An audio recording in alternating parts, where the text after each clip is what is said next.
네, 안녕하세요. 예스맨입니다. 여러분들의 구독과 좋아요로 이 채널이 유지되고 있습니다. 네, 영상 속도는 1.5배를 추천드리는 바이고요. 네, 이번에도 어떤 소식이 나왔는지 같이 한번 내용을 보도록 하겠습니다. 네, 미국에 대한 소식인데요. 연준 의장이 팬데믹에 따른 경기 침체 및 회복 속도는 전례 없는 수준이라고 평가가 나왔습니다. 팬데믹에 따른 경제 침체가 속도 및 강도 그리고 많은 지역에서 회복 속도는 전례 없을 정도로 빠르다고 언급하면서 불확실성이 기업들에게 새로운 기회를 제공하고 있다라는 강조에 따른 메시지를 던지면서 우리 미국은 상당히 안정적으로 회복을 보여주고 있다라는 메시지와 더불어 심리적인 안정감도 같이 주려고 하는 그런 립 서비스를 보여주고 있다라는 생각이 좀 들기도 했었고요. 그리고 클리블랜드 연은 총재가 11월 테이퍼링 실시 및 22년 말 금리 인상을 지지한다고 발언을 하기도 했습니다. 11월에 테이퍼링을 시작을 해서 22년 상반기에 이를 완료하는 것을 지지한다고 밝혔으며 또한 고용시장 회복이 지속되면서 내년 말에 연준의 금리 인상 조건을 충족할 수 있을 것이라는 전망치를 내놓기도 했었는데요. 참고로 클리블랜드 연은 총재는 이번에 투표권이 이제 있습니다. 그렇기 때문에 웬만하면 금리 인상 쪽에 베팅을 아마 할 것으로 보여지고요. 그렇게 되면 좀 더 이런 테이퍼링 시점에 가까워지지 않을까. 그래서 10월 달의 분위기에 엄청난 빠르게 반등이 나와주지 않는다라고 하면 저는 좀 어둡게 보고 있는 실정입니다. 그래서 이미 9월 달은 뭐 일단 내려놓고 10월 달 부분에 있어서 얼마만큼 반등의 폭이 크게 나올 것인지에 따라서 우리 한번 11월 장 판단을 하는 게 바람직할 것 같고요. 그 다음으로 미국의 경제 성장률 대해서도 21년 5% 중반대 그리고 22년에는 3.7에서 4%로 예측이 나왔으며 미국의 실업률의 경우 21년 4.75%, 22년에는 4%로 전망을 내놓기도 했습니다. 그리고 캔자스시티 연은 총재도 미국 고용 및 인플레이션 테이퍼링 기준에 부합한다라고 발언이 나오기도 했었고요. 미국이 고용시장과 인플레이션 측면에서 상당한 추가 진전이 달성함에 따라 자산 매입을 끝내는 것을 고려해야 하는 시점을 도달했다라고 언급을 했으며 다만 장기 금리는 계속 낮은 상태를 유지를 해서 테이퍼링이 완료되어도 완화적 경제정책은 계속될 것이라는 부연 설명을 하기도 했습니다. 경제정책 정상화로 전환은 요원하지만 대조표 정책 및 정책 금리 과정 간의 연관성이 향후 정책 심의에서 고려될 것이라는 강조를 하기도 했었고요. 국내 소식으로는 한국은행이 22년도에도 팬데믹 이전보다 높은 수준의 유가가 지속될 것이라는 전망치를 내놓기도 했습니다. 달러 인덱스 추이는 93.33을 기록을 하기도 했었는데요. 9월에 FOMC 회의에서 테이퍼링 개시를 시사하고 중국의 헌다 그룹에 따른 영향으로 달러가 상당히 재밌게 흘러가고 있고요. 금 가격 추이는 온스당 1749달러 선에 마감을 보여주기도 했었는데 헝다 그룹이 디폴트 사태에서 안전자산 선호 심리가 강화된 점이 상승 요인으로 작용을 했으나 달러와 강세가 같이 곁들여지면서 그렇게 많이 오르지는 못했습니다.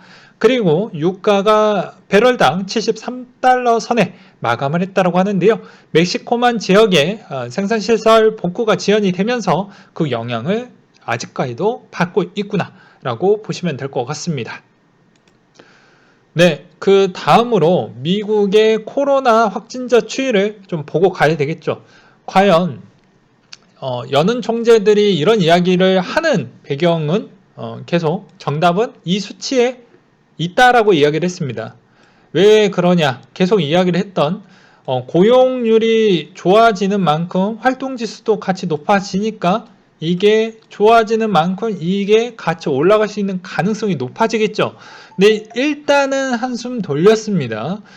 아마 겨울 시점이 끝나고 크리스마스 시점하고 새해 시점을 넘어갔었을 때도 이 형태가 만약에 이렇게 1차 파동 끝나고 2차 파동 끝났고 3차 파동이 이렇게 끝나야지만 비로소 끝났다라고 볼 수가 있는데 아무래도 저보다 더 똑똑하신 분들에 따른 그런 뭐 자료와 통계 부분을 미리 유출을 했기 때문에 저런 결과치를 내지 않았을까. 그래서 테이퍼링은 아마 못해도 저는 12월에 베팅을 했지만 아마 11월에도 가장 높지 않을까. 좀 애매하게 되기도 했습니다. 예, 그래서 일단은 11월에 안 하기를 바랄 뿐이에요. 저는. 그래서 지금 이게 내려가는 부분을 보게 되면 11월에 더욱더 힘이 실리고 있는 건 맞다라고 설명을 좀 드리고 싶고요. 그 다음으로 중국의 암호화폐 금지 탈중앙화 거래소의 반사이익이 일어났다. 아무래도 이 탈중앙화 거래소 반사이익은 그만큼 위치 추적이 힘들고 그런 형태로 봐야 되겠죠. 그래서 이쪽으로 좀 많이 쏠리다 보니까 약간 앞으로의 방향성 또한 매우 좀 지지부진하지 않을까. 그렇지만 또 한편으로는 이쪽으로 갔다라고 해도 알트코인의 도미넌스가 그렇게 썩 또 좋은 패턴을 보여주지 못했습니다. 오히려 비트의 중앙화적인 형태로 좀 많이 쏠리기도 했거든요. 그래서 이 거래 비중은 그렇게 크게 신경 쓸 필요성이 없거니와, 그리고 농협이 디지털 자산 커스터디 기업이 카르도에 지분 투자를 했다라고 하는데, 그러면 일반 코리니 분들이 이런 생각을 하실 것입니다. 야, 농협이 이미 검증이 끝났으니까 이거 투자해도 괜찮겠지. 근데 이런 농협은행이 쓰는 건 그냥 기회에 따른 창출로 이런 쪽에다가 충분히 검토를 했음에도 불구하고 그냥 고위험 자산군에 일단 알박기를 하는 거예요. 많은 돈이 아니고 이 돈이 날아가도 크게 의미가 없다라는 겁니다. 그걸 감안해 두시면서 이런 쪽에도 관심 있으신 분들은 하셔도 상관이 없거니와, 비콘 체인이 하드포크 10월 27일 기준으로 잡혀져 있다라는 점을 참고를 하셨으면 좋겠고요. 그리고 아크인베스트가 로빈후드 주식이 14만 주 추가 매수를 했다라는 점과 중국의 네이버구 정부가 암호화폐 채굴기 11,100대를 압수했다라는 내용이 있었습니다. 그러면서 총 해시율 추이가 상당히 다시 조금씩 꺾이는 거 아니겠냐라는 그런 형태가 보여주고 있고, 저런 내용이 또 나와주면서 힘이 점차 조금 약해지고 있는 실정을 보여주고 있는데요. 거기에 또 힘을 실어주는 또 여러 가지 기사가 있었죠. 시진핑 화력발전소 건설 안 하겠다의 발언의 뒷배경은 이라고 했죠. 탄소 중립을 실천하겠다라고 강조를 했던 부분이 있습니다. 그래서 해외 석탄을 화력발전소 신규 건설하지 않겠다. 근데 이게 뭐 여러 가지 부분이 있습니다. 과거에도 호주와의 따른 관계도가 별로 좋지 않으면서 호주에 광물이 많잖아요. 그래서 최대 중국이 수입량을 좀 많이 했었는데 그게 좀 틀어졌다라는 점 하나, 그리고 두 번째로는 석탄 발전소를 더 이상 짓지 않으면 기존의 석탄 부분 발전소를 더욱더 과부하시켜서 돌려야 되겠죠. 그 점이 별로 좋지 않는다라는 점. 그래서 오히려 효율적인 뭐 2세대, 3세대 화력 발전소가 더 어떻게 보면 매연이 덜 나오고, 어떻게 보면 배출가스 농도 비중도 좀 더 절감해서 효과가 더 잘 나오는데 그렇지 못했다라는 게 좀 아쉽다. 그리고 그만큼 더 짓지 못한다라는 것은 중국 자체가 아직 제조업 기반 요소가 튼튼한데 여기에서 이 제조업 부분에 아직 내수 쪽으로 돌아서지 못했죠. 그러면 당연히 제조업에 따른 에너지량이 많이 소비가 될 수밖에 없습니다. 근데 일단은 또 이런 녹색 저탄소 발전 부분에 따른 여러 가지 질타와 또 이거에 따른 페널티가 국제적으로 그런 공조감이 만들어지고 있기 때문에 약간의 노력은 좀 해야 된다. 그러다 보니까 에너지를 좀 더 효율적으로 가성비 있게 좀 재정비하려고 하는 게 오히려 채굴 쪽에 미치는 영향이 좀 있지 않았을까라고 볼 수가 있게 되겠고요. 네이버구 같은 경우에는 좀 점유권이 좀 있는 쪽이기 때문에 이것을 어디까지 쳐낼 거냐에 따라서 좀 달라질 수 있게 되겠는데요. 일단은 이 해시레이트를 좀 더 볼 필요성이 있습니다. 그리고 지금의 이 전력 부분에 있어서 지금 전력의 공급 부분이 그렇게 별로 좋지 않습니다. 중국이. 이거는 아셔야 돼요. 최근에 저희 쪽에서도 그 하달을 지침을 받았기 때문에 최대한 대응을 잘하면서 운영을 했으면 좋겠다라는 그런 회의 내용을 저는 받기도 했습니다. 그렇기 때문에 생각보다 전력 부분이 원활하지 못하다라는 것을 좀 아셔야 되겠죠. 그러니 채굴 부분에 따른 이 내용 측면은 저 에너지 부분과 좀 밀접한 관계도를 그려볼 필요성이 있다라고 저는 그렇게 좀 분석을 해 보기도 했습니다. 그 다음으로 스위스 첫 투자 신탁 커스터디 라이선스 취득 크립토 뱅크를 탄생을 시켰다라고 하는데요. 그만큼 이런 쪽 시장을 스위스가 가져가려고 하는 이유는 여러 가지가 있죠. 뭐 니즈가 있으니까 하는 것도 있겠지만 오히려 내 암호화폐 부분을 뭐 P2P 거래로 인해서 커스터디로 가는 우회해서 탈세하는 방향성도 있겠죠. 뭐 물론 부자이신 분들만 하시겠지만 그런 형태로 좀 보실 필요성이 있거니와 호주의 암호화폐 투자자 포트폴리오 규모가 올해 들어 258% 증가했다고 합니다. 시장 관련 분석 보고서를 통해 21년도 암호화폐 투자자 포트폴리오 규모가 연초 대비 258% 증가했으며 해당 보고서에서는 호주의 암호화폐 거래소 내 계정의 포트폴리오 규모는 연초 577달러 선에서 최근에 2069달러 선대까지 증가를 했다고 합니다. 그 중에 여성 투자자들의 평균 포트폴리오가 남성 투자자 포트폴리오 규모 대비 둘 다 같이 조금 더 성장을 해 주었다는 게 포인트가 될 것 같고요.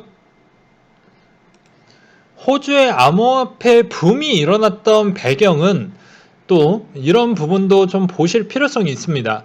호주 상키는 중국 돈 1년간 150억 달러어치 부동산을 사고 있다. 호주 소비 활성화 등 긍정적인 측면도 있지만 집값 폭등 등 부작용 우려 목소리도 커져가고 있다. 그래서 호주의 중심권은 거의 중국의 부유층들이 거의 다 많이 했는데요. 대부분 뭐 한국의 다큐 부분을 또 좀 보게 되면 한국의 중국의 그런 또 많은 부동산 매수를 통해 가지고 어떻게 보면 약간의 부동산이 뭐 중국 때문이다 뭐 이렇게 또 표현하는 그런 다큐들도 꽤 많이 있습니다. 근데 한국뿐인 게 아니고요. 그냥 어떻게 보면 이번 코로나 사태로 인해서 돈을 많이 풀지 않았습니까? 거기서 가장 인구가 많은 쪽이 어디입니까? 인구 분포도 대비 중국이죠. 그러면 중국에도 부자의 퍼센티지로만 따져도 인구수가 상당합니다. 그럼 그 사람들이 돈이 지갑이 두둑해졌어요. 그럼 그런 사람은 멍하니 있을까요? 그러지 않았겠죠. 그러면 다 그런 사람들이 어느 쪽으로 돈을 사용을 했을 것 같습니까? 중국의 특성상 당연히 더 나은 도시, 또 더 나은 교육열, 그리고 내 부동산을 소유하고 싶다라는 그 측면을 골고루 받았고 거기에 선택적으로 좀 들어갔다라고 볼 수가 있게 되겠습니다. 그래서 국내 부동산 매입 외국인 주요 국적별 비율을 보게 되면 중국의 비율이 가장 높다라는 걸 볼 수가 있고 그래서 이 어떻게 보면 이 차이나에 들어왔던 돈이 우리한테 좋은 점도 있지만 나쁜 점도 있어요. 그렇지만 이 나쁜 점 부분이 우리가 이게 무조건 중국 탓이다 이렇게 보는 게 바람직하지 않고 여러분들도 똑같은 거예요. 역지사지로 부자가 되면 무엇을 합니까? 소비를 하겠죠. 그럼 소비에 비슷한 레벨에 맞게끔 소비를 할 거 아니겠습니까? 그래서 부동산을 어느 정도 그냥 구입을 했을 뿐입니다. 네, 다른 게 아니고요. 그래서 그런 것 뿐이에요. 나중에 먼 훗날 뭐 몇십 년 후에 또 인도도 그만큼 경제 성장을 하게 되면 인도가 그런 붐이 또 일어나겠죠. 그런 거랑 비슷하다고 볼 수가 있습니다. 그래서 너무 그렇게 색안경을 끼면서 보지는 않으셨으면 좋겠고요. 여기서도 중국의 부유층 주요 무대 호주 2016년도 피크 이후 감소세이다. 라고 되어져 있죠. 그래서 호주에 있는 사람들이 생각보다 암호화폐에 투자했던 배경도 야 우리 집 다 누가 올렸어? 외국인이 많이 올렸어. 외국인이 많이 올렸는데 그 중에 중국인이 제일 많이 해줬네? 라고 볼 수가 있는 거죠. 이게 그러니까 건수로만 보면 인구수가 많으니까 미국, 캐나다 대비보다 월등하게 많잖아요. 그러니 뭐 그럴 수밖에 없다. 그래서 국가를 좀 떼어놓고 봐도 부자의 끼칠 수가 많으니 그럴 수밖에 없는 실정이다. 그래서 그런 것도 같이 보셔야 된다라는 거예요. 내가 이번 돈이 풀렸을 때 나만 부자가 되는 게 아니라 전 세계가 거기에서도 부자가 많이 탄생을 하니 그 타이밍에 맞춰가지고 또 내가 어떤 자산을 모아야지 내가 또 이 부를 지켜낼 수 있겠구나. 그 인플레가 어느 쪽으로 많이 쏠리게 되면 그 인플레가 상당히 많은 작용을 받을 수가 있겠구나. 특정 자산에 많이 보겠구나. 그렇기 때문에 이제 호주 쪽의 중심권에 너무 많이 올랐기 때문에 생각보다 많이 힘들어하고 있는 거죠. 그래서 오히려 암호화폐 쪽에 많이 들어갔다라고도 볼 수가 있습니다. 그래서 캐나다도 뭐 맹이 미국 집값을 앞질렀다 뭐 이런 내용이 나오고 있죠. 그래서 어떻게 보면 이런 거예요. 더 나은 도시, 더 좋은 환경, 이거는 뭐 무시할 수가 없는 겁니다. 그래서 그런 쪽으로 많이 가고 있다 라고 이야기를 하고 싶고요. 중국의 경제 성장률이 높을수록 부자의 탄생 비율은 개체수가 많습니다. 당연히 한국에서도 이제 좀 더 5년, 10년 지나면 내 옆 동네에 아니면 내 집주인이 중국인이 안 된다라는 보장성이 없고 외국인이 안 된다라는 보장성이 없는 거예요. 그래서 너무 외국인은 싫어하지 마셔라. 그분들도 부자가 돼서 그냥 좀 원활하게 자기가 해당에 있는 그런 제정된 규칙, 이 세계관의 규칙 부분에 절절하게 이용을 하고 있는 실정이다 라고 볼 수가 있는데, 한국은 또 수출 주도형 국가이다 보니까 외압 이런 반출이 워낙 쉽지가 않습니다. 그래서 만약 해외 부동산을 만약에 구입하려고 하면 다 신고를 해야 되고 그런 게 좀 많이 복잡해요. 그래서 컨설팅은 무조건 껴야 됩니다. 상당히 쉽지가 않아요. 그래서 관심 있으면 수익성을 내보고 싶다라고 하면 뭐 아직도 중국의 뭐 땅이나 뭐 그리고 또 나머지 신흥국 쪽에 있는 땅 이런 쪽을 잘 봐두시면 괜찮다. 그리고 중국의 그런 부동산 부분에 따른 토지를 사용할 수 있는 허가 부분이 있는데 그 허가증이 있고 나의 소유권은 없는 건 사실이지만 거의 뭐 그냥 말장난일 뿐이지 그 아직 70년을 도래하지 않았기 때문에 그때 돼봐야지 또 알 수가 있거든요. 그래서 그런 측면에 따른 오해도 약간은 계실까봐 이런 부가적인 설명도 드리는 부분과 그 다음으로 세계 최대 이더리움 채굴풀 중국에 이어 글로벌 서비스를 중단한다라는 부분인데요. 아무래도 뭐 에너지 부분에 따른 영향이라고 볼 수가 있겠고, 스카이브리츠 캐피탈 CEO가 대다수 기관 투자자 암호화폐에 투자 주저하고 있다라는 내용이 또 있기도 합니다. 근데 최근에 좀 많이 올라왔기 때문에 그 영향이라고 저는 보고 있고요. 그리고 또 닉네임 오오문우님께서 좋은 내용을 또 올려주셨는데요. 투자자들이 쉽게 범하는 오류, 확증 편향이다. 우리 인간은 어떠한 일에 발생하게 되면 그 사건에 대해서 자신이 바르게 보고 있다. 내 말이 옳다라고 생각을 하고 있다. 하지만 우리가 바라보는 세상은 우리의 욕망과 두려움이 투사된 것이다. 사람들이 습관적으로 주어진 정보에 의구심을 갖지 않은 채 정보를 수용하고 있으며 그 정보 가운데에서도 본인들의 입맛을 정보로만 선별함으로써 매우 제한적인 영역에서 정보를 취하려고 하는 것이다. 이러한 것이 확증 편향이며 본인이 확증 편향에 빠져 있다는 것을 알 수 있는 방법은 본인 계좌를 보면 알 수가 있게 된다. 우리의 정보는 홍수에서 피리 부는 사나이들이 말하는 부분은 조심을 해야 되는데 테슬라, JP모건, 아크인베스트 이런 부분에 대해서는 믿으면 안 된다고 하는데 그건 알아서 생각을 하셨으면 좋겠고요. 확증 편향에 빠지지 않기 위해서는 투자 철학을 공부하고 자신에게 다시 한번 내가 한쪽에 치우쳐져 있는 사고를 하고 있는지 되돌아보고, 그리고 투자의 롤 모델에 두는 멘토를 두는 게 또 그런 뭐 멘탈 지키기에 상당히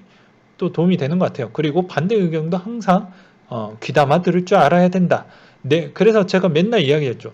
내가 들고 있는 코인 내 새끼라고 이렇게 오냐오냐 하다가 이 내 새끼가 나를 배신을 하고 나한테 칼빵을 놓을 수도 있다고요. 요새 부모가 아이를 키웠는데 내가 어떻게 키웠느냐에 따라서 이 아이가 나를 배신할 것인지 아니면 나를 죽일 것인지 이것도 본인이 어떻게 했느냐에 따라서 달라지게 되는 것입니다. 요새 보면은 뭐 아이의 뭐 자녀가 뭐 부모를 죽였다. 뭐 그냥 우발적인 행동으로 과연 그게 우발적인 행동 과정 때까지 그 원인 제공을 또 보게 되면 본인이 그만큼 자녀한테 그만큼의 교육과 관심을 많이 가졌을까요? 이런 부분도 대무로 보고 싶거든요. 네. 그래서 그런 이야기를 좀 드리고 싶고요. 그리고 말 나온 김에 중국의 차단 역사라고 해가지고 지금 돌고 있는 메시지 중에 하나인데 첫 번째로는 구글이 2010년도에 차단이 됐습니다. 근데 구글은 벌써 약 11배 정도 올랐고요. 두 번째로는 페이스북 2016년도 때 차단이 됐습니다. 근데 완벽하게 차단됐다라고 표현하기에는 좀 어렵고요. 그렇지만 차단되고 나서 몇 배가 갔냐? 약 42배가 갔고요. 그리고 세 번째 트위터 2010년도 때 차단이 됐는데 이것도 약 1.5배 더 올라갔습니다. 그리고 넷플릭스가 2009년도 때 차단이 됐는데요. 약 89배나 상승을 했고요. 그래서 중국이 금지한 모든 것에 투자를 해볼 필요성이 있지 않겠냐라고 해서 역발상적인 부분에 따른 메시지가 또 좋은 부분도 있어서 한번 또 보기도 했습니다. 최근에 막 규제가 좀 심해지고 있는 실정이다 보니까 이게 어떻게 보면은 여기서 얻을 수 있는 힌트는 하나가 있죠. 일단 내가 공부를 해놓고 요거 장투하면 괜찮을 것 같다. 그 중에 코인도 여기에 있다. 저는 그렇게 보고 있거든요. 그래서 요거 아마 지금에 나왔던 배수보다 훨씬 더 많이 올랐습니다. 그렇기 때문에 이게 더 올라갈 거라고 저는 믿어 의심치 않습니다. 왜냐? 저의 공부 패턴은 무조건 여러 가지에 따른 자료를 다 보고 내가 판단하고 내 돈을 굴리고 그거에 따른 결과값 내가 충분히 수긍을 하기 때문이죠. 실패한다라고 해도 내가 그 실패에 따른 그런 부분에 있어서 계속 시드를 모아갈 수 있는 그런 여러 가지 수단을 만들어 두고 있고요. 그러니까 여러분들도 투자 실패 부분의 좌절과 이상한 생각보다는 빨리 일어서서 무언가를 할 수 있는 플랜 B 전략도 같이 하면서 투자에 임하셨으면 좋겠습니다. 그래야 실패율이 좀 떨어지고 존버할 수 있고 그나마 좀 안 좋은 생각을 덜 할 수가 있거든요. 그래야지 장토가 되고 존버가 가능합니다. 지금 존버가 안 되시는 분들은 이 올라가는 패턴만 생각하고 여기서 만약에 내 생각대로 안 갔을 때 플랜 B 전략이 없기 때문에 좀 그러시지 않나 라는 우려감으로도 설명을 드리는 부분이고요. 중국이 위안화 고정 스테이블 코인 준비를 하고 있다. 여기서 포인트는 중국 정부가 경제자유구역 허가 내준 상하이 링강특구 국제무역을 촉진할 것이다 라고 되어져 있습니다. 그래서 RMB 스테이블코인 사용 사례는 중국과 상하이 정부 승인을 받은 반면 시범 프로그램은 정부 승인이나 관련이 없다라고 지적이 나왔고요. 그렇기 때문에 이게 언제 사용이 될 거냐? 계속 말씀드렸죠. 이거는 거의 확정적으로 동계올림픽 때 사용하신다라고 보시면 됩니다. 그리고 플로우 코인 락업 해제일이 이제 얼마 남지 않았죠. 10월 16일이고요. 자, 9월 6일 현재 플로우 유통 물량은 5,700만 개, 그리고 9월 중 유통될 총 물량은 7,270만 개, 10월 중 유통될 총 물량은 얼마냐? 3억 1,500만 개라고 합니다. 그리고 미국의 국가 부채 규모가 그리 위험한 수준일까라는 또 살라다님이 올려주셨던 내용인데요. 보게 되면 일본이 가장 높고요. 이태리 등등등 여러 가지가 있습니다. 근데 일본이 가장 높은 거는 맞죠? 미국이 이 정도인데 미국의 10월 부분에 있어서 많이 움직일 겁니다. 뭐 때문에? 당연히 이제 그거죠. 국가에 따른 부채의 상향 조정이 안 됐을 경우에 대비해서 상당히 많이 흔들릴 가능성이 높겠죠. 그 흔들렸었을 때 많이 빠지게 되면 단기적으로 빨리 먹고 먹은 만큼 수익에 욕심내지 말고 먹은 만큼 그대로 차익 실현하세요. 만약에 많이 하락을 하게 되면요. 그렇게 좀 보셨으면 좋겠고. 그래서 미국의 국가 부채에 따른 디폴트 부분이 과거 사례에도 뭐 여러 가지가 많이 있었는데, 뭐 트럼프 때도 많이 있었죠. 트럼프 때 기간이 최고 기록 거의 갱신하기도 했습니다. 그러니까 그런 형태로 아마 가기에는 좀 어렵지 않을까. 왜냐면 왜 그럴 수밖에 없는 이유는 지금 이제 막 경기가 좋아지고 하는데 그 모양새도 별로 좋지 않기 때문에 아마 그렇게까지 장기적으로 가진 않을 것으로 보여져서, 만약에 시장에 충격을 준다라고 하면 그때 우리는 그 베팅을 적절하게 이용을 해보자. 그냥 꼭 코인에만 적용을 하지 말고 다른 쪽으로도 적용을 좀 해보자. 뭐 이렇게 좀 설명을 드리고 싶고요. 그게 9월 30일 때까지 미국 시간 기준으로 그게 어느 정도 결정 내용이 대략적으로 긍정적으로 검토를 해서 넘어가야 문제가 되지 않는다라고 저는 알고 있습니다.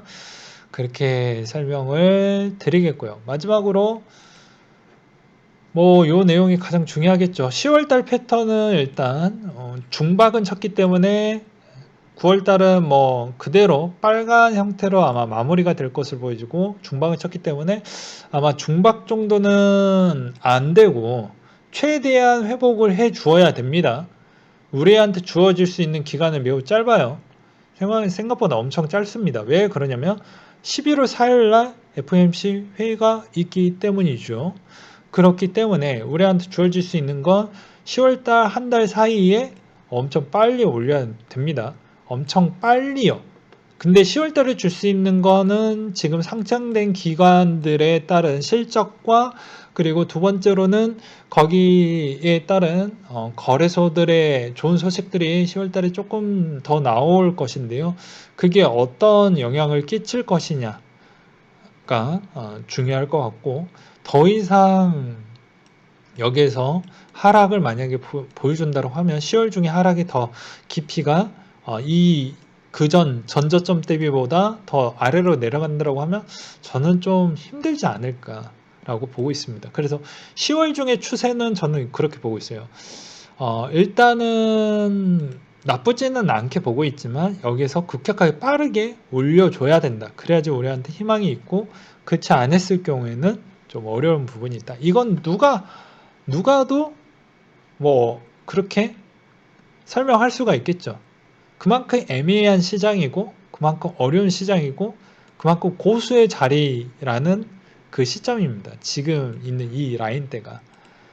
그래서 상당히 어렵죠. 예. 근데 여러분들은 지금까지 존버하고 계신 분들은 두 가지 유형이 계실 거예요. 나는 더 길게 바라보고 있다. 나는 1년 부분으로 보는 게 세금도 무서워하지 않아. 그런 타입이 있을 거고, 오히려 또 두 번째 부분은 이렇게 또 생각하시는 분들도 있겠죠. 나는 야수의 심장을 갖고 있으니 이 정도 하락은 뭐, 그리고 물리면 더 존버하면 되지 뭐, 아직 내가 돈이 그렇게 많이 필요하지 않으니까 뭐, 이렇게 생각하시는 분들도 있겠죠. 그래서 그 두 가지 유형이 아니다라고 하시면 이번 10월달 부분에 있어서 반등이 나오게 되면 어느 정도 선에서 끊어치기 분명히 하셔야 된다라고 저는 설명을 드리고 싶고요. 그리고 내년에 따른 기대감은 저는 그렇게 크지 않습니다. 여러분들. 내년에 대해서는 큰 틀의 추세는 그렇게 별로 좋진 않아요. 왜냐하면 어차피 이 언더에서 테이퍼링 하면 어차피 무조건 이 안에 합니다. 진짜 이 구간, 이 4월 구간 안에서 뭔 일이 옵션으로 터지지 않으면 거의 여기에서 첫 번째 금리 인상 때 엄청난 진동폭이 커지거든요.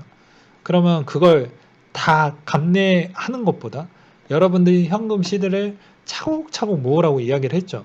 모아서 한 방에 필살기를 한번 팍 쓰세요. 필살기를 한번 쓰시라고요.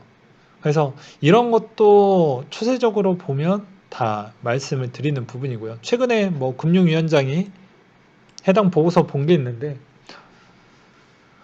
은행들한테 당부에 따른 그런 공문을 보냈더라고요. 그래서 이제 조만간에 경기에 따른 통화 위축 부분이 이제 천천히 진행이 되기 때문에 별로 좋지는 않는다. 그래서 코인도 피해갈 수 없는 부분이 있기 때문에 그러하고 진통이 되면 주식이든 뭐든 일단 줍줍하다 하자. 그렇게 해서 가져가 보자. 그리고 그 레퍼토리 내년에 어느 시점에 사야 되는지에 따른 포인트 같이 한번 연구하고 발견해서 제일 싼 시점으로 한번 접근을 해보자. 이런 전략으로 한번 보시고 장 투자는 그대로 개수 모으는데 더 집중을 해보셨으면 좋겠습니다. 그러면서 코인이 내가 옳은 방향으로 가고 있는지만 잘 체크를 하셨으면 좋겠어요. 네, 이상으로 마치도록 하겠습니다.